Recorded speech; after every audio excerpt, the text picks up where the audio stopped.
time ago that I would help you with it, and I knew you really didn't want to, because you would express it when you're sober how you really did not want to. And along the way of the journey with you, I learned more and more, because there's things I didn't know, I didn't understand. The more we went through it, the more I learned, the more I realized, the more I just kept yanking you out of the ditch and hoping that someday, just like me and Kylie have to keep telling the boys, Kylie's my sister. You cannot go find frogs in the creek. Well, yeah, but I just wish that I didn't put the whole family through as much hell as I did, but I did for a reason, and I came out on the other side, and so far, so good. Well, don't you wish that you were a millionaire? No. Oh. But I do wish... I wish you were a millionaire. ...that it would have been explained to me a lot easier. And I don't know if it's because the places I went, like maybe they weren't on the side of the addict going through life. Like they were on the, hey, I went to school and I learned this in the book, and this is what they told me that this person does and how he feels. And they really don't know. And we don't know when we're in that, like, just our minds are gone. I drank for 20 years, like that does a lot of damage to the brain. And I'm just now kind of starting to get it back, and just to feel how great life really is. And I think if someone would approach it that way instead of the, hey, this is going to be a lot of hard work. I don't want hard work. I want to go to the store real quick and to get rid of these feelings. Right. I don't have feelings that I don't even want to dig into. I just want to come get you out of the creek and say, don't go down there anymore. Stay out of the creek. You're not catching frogs. And you listen to me and not do it again. The frogs are my friends. Yeah. Right. The frogs make me feel comfortable. I wish I could have just said, hey, this is bad for you. Don't do it. I know it's bad for me. And then you not do it, but that didn't happen. So you just do what you have to do. And I learned. Yeah, but getting to the root of the addiction, though, like, doesn't matter if it's coke, if it's meth, if they're huffing. There's a reason, and it might start out with, and I don't think this has happened to me, but I'm just saying it could have. Like, you're in high school. It could start that early.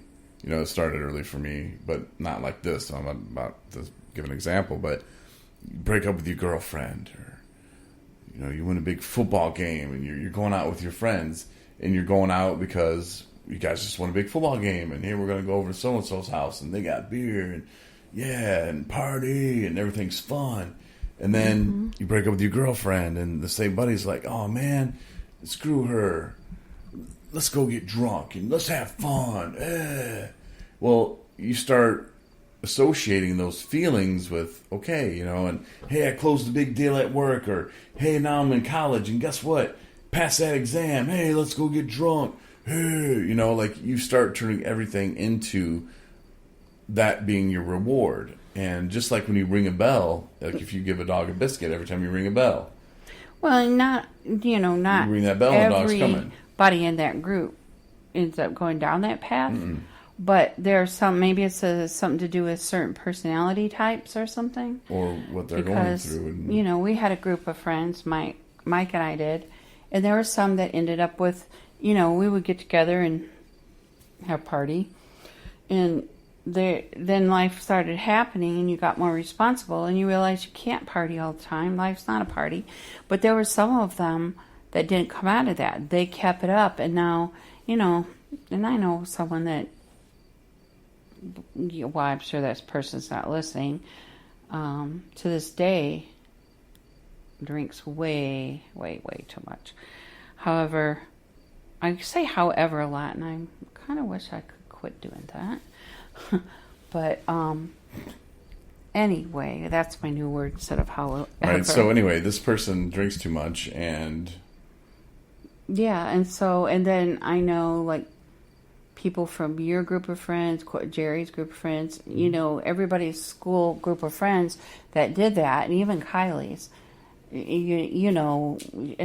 This person has told you, and she's told you who he is, but I'm not going to say his name on the air. One of her good friends that had a drinking problem after school, and they used to get together and have their fun little, ooh, we're doing this behind our parents' back. And now this one didn't come out of it. You know what I mean? Mm-hmm. He just kept staying in it. So not everybody comes out of that. So you can't think that, oh, maybe my kid will be the one that comes out of it. Maybe he won't. I didn't think I had a problem. I knew I had a problem with the hard liquor, and I thought, just beer is fine. And, I remember at Kylie's wedding, people, oh, yeah, see, you can just have a couple beers and you're fine. No. Did you have beer at Kylie's wedding? Yeah, a few beers. Just beer. It's fine. Oh, I didn't know that. Just beer's fine. But no, just beer's not fine for me. But see, I never thought I had a problem because, here I was, my Kylie's wedding radio thing was going good, the reception. Wait, go back. Kylie's wedding or Travis's wedding? No, not Travis's wedding. Oh, okay. That's what I was shocked about. Kylie's wedding, I could get that. Yeah, because that's why I said Kylie's. But so, yeah, so I couldn't drink that way, and just a couple beers aren't good for me. But I have no idea where I was going with that. So it helps if you just say "however." No, it really doesn't. It kind of takes your brain back on a path. Not really, but anyway. So with that being said, I don't know where I was going with it, but it was really gonna go somewhere nice. About it's gonna go somewhere nice. No, you were saying how the you associate the feelings, those same things when you get older. Yeah. Yeah. With the career, being in Arkansas on the radio and doing this, and everything was going well. I thought I don't have a problem. It's the people that are homeless. It's the people that beat their wife. And that's something that, when you think alcoholic, by watching TV, by watching movies, they're always bad people. And so when you call someone an alcoholic, you might as well just call them, you're just a horrible person. And that's something that nobody wants to be called, a horrible person. And I didn't beat my wife. I didn't have a wife. They didn't stick around long enough.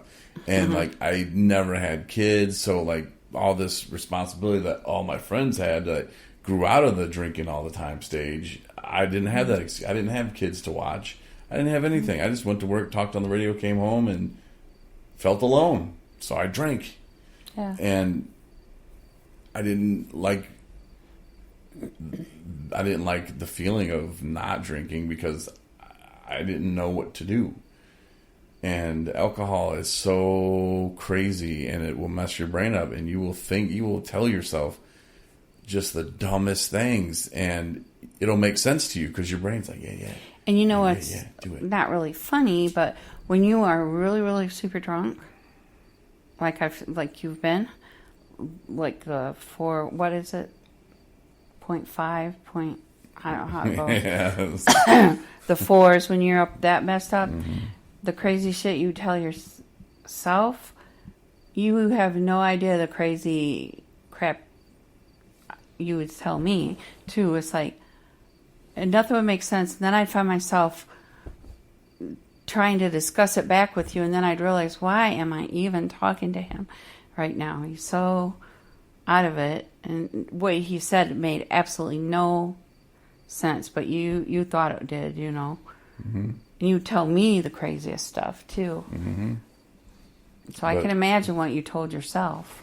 Yeah, even sober, it'll get in your brain, and you'll just yeah, I'll do this and I'll say that, and then, I have to drink because school's starting, and man, I'm gonna hit the wall right now. Well, like when so I said, if I drink now, then somebody I'll go to the honeymoon. Should about dumping it out isn't going to solve them drinking for good, and how I dumped it out so I didn't have to keep being on the crazy train with you while I was at your house.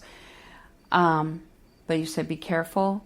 That's kind of saying an excuse, giving somebody an excuse to say, oh, don't dump out my alcohol. I'm going to need to withdraw from it. That's why I say don't put up with any excuses from them coming from my side of it. Just if that does happen, just take them to the hospital. But just keep in mind, just dumping it out for the cases of pure dumping it out thinking you're going to resolve their drinking problem.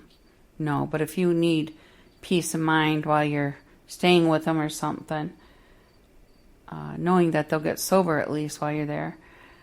I'd say maybe have a Dump it plan. out. Of Obviously, if they're super bad, just Well, you have a plan to can't. take them to the hospital. But instead of just grabbing the bottle from them and going, this you're going to change your life, because they're the ones that are going to have to change their life. Well, that's why I say you can't do that. You are so messed up. You didn't even know I was pouring it out. But it's like, okay, I'm not gonna let this stay here, and he's gonna keep finding it and drinking it and being crazy all night. I had more hidden, so it didn't matter. Oh, I know. I figured that out back when you came out and told me there was, I don't know, ghosts talking to you in your room, and it'd say, "Mom, come here." I'm like, oh my God, he's got more.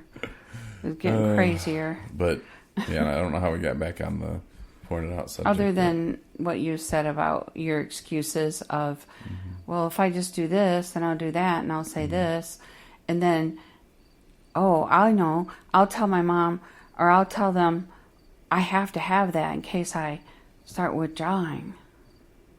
Well, I mean, that's kind of true, but I meant like I don't the know excuses, why like the that. things I would tell myself that it sounded perfect, like it made sense.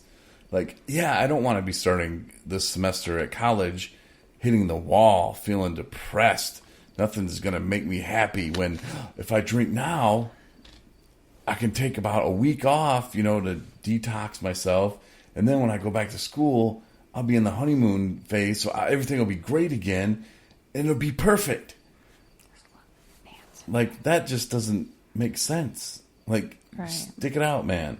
But again, at that time, in the process, I didn't realize that recovery is fun. I didn't know that I was missing a purpose. I had no idea what hope was at that point. I was just going through the motions, hoping something would change, and nothing was changing. It's like sitting around waiting for it to rain, but you're in the desert. It doesn't really work out that well. Now, if you wanted to walk your ass 20 miles out of the desert, well, you might get some rain. But I was still in the desert just hoping it would rain. Right. Like, you have to do something if you want results, and I wasn't aware of that. Nobody had explained that to me. If they did, it just went in one ear and out the other. And I didn't really like people telling me how hard it was going to be and the work that I had to put in. And I didn't want to work hard. I wanted it to come easy. And no one told me, man, this is so much fun. Like, this is what we do, and this is how we have fun. And I don't like bowling. I'm not going to go bowling with AA groups. That's just not me. That's not my sense of fun. Right. It's not how I have my fun. But, there are other ways and everything. Maybe that's your kind of fun. Who knows? But you have to find some kind of purpose. You got to help other people. And when you do, you'll start to feel that. And you'll feel how good it feels. And you'll be thankful when you're waking up and you don't have a hangover. You're not dope sick. And you start putting it back together just one day at a time. I'm sure everybody's heard that, just 24 hours, one day at a time. But not just taking it one day at a time. Put your life together one day at a time. Do something positive. Change the way you think. I told you your brain's very powerful. It'll trick you. Well, you can trick it. Just keep setting it up. Make a list every week. I want to do these 5 things this week. Put down long-term goals for a year. Here's what I want to be in a year. And every time you cross one off, you're going to feel so great. And your brain will release the dopamine, and you start feeling good again. And then you start to realize what life is really about, and the people that are close to you. And the buddies that you drink with, they're not really your buddies. And the guy who's selling you drugs, he's your drug dealer. He wants to keep you alive just so you can buy his new car. These are not real friends. These are not people that you should need in your life. The people you have in your life, you need to select very carefully. And how I did it is if they weren't on my level, if they didn't see my plan, not saying that they all had to do the same things I was doing. But if you weren't serious about recovery, don't waste my time or your time. You know, it's not going to work.